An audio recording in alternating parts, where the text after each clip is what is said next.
জানা আসসালামু আলাইকুম। অন্য ধর্মবর্ণ সকলের প্রতি আন্তরিক শুভেচ্ছা অভিনন্দন। সকালে কাজের ফাঁকে কিছু কথা বলে যাই, কারণ আমরা চেটে খাওয়া কর্মী না, আমরা খেটে খাওয়া কর্মী, আমাদের কাজ করে খেতে হয়।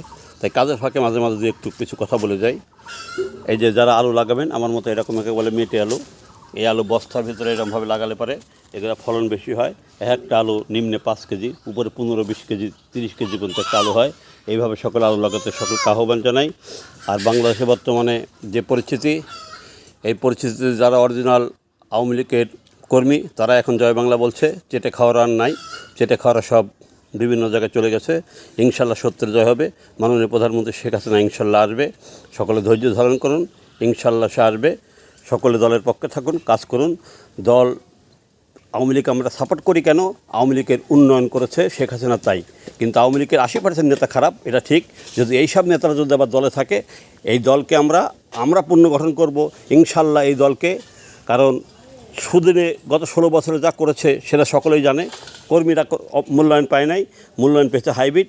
সামনে যদি এটা করে, আমি গোপালগঞ্জের নৌকা কবির কথা দিচ্ছি, শেখ হাসিনার বিরুদ্ধে প্রথমে আমি আন্দোলন শুরু করব গোপালগঞ্জ থেকে।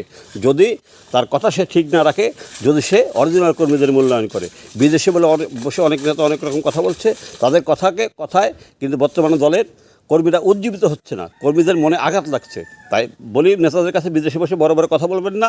পারলে যারা সারা বাংলাদেশে নির্যাতিত কর্মী আছে তাদের খোঁজ খবর নিন, তাদের সহযোগিতা করুন। বড় বড় কথা কোনো কাজ হবে না।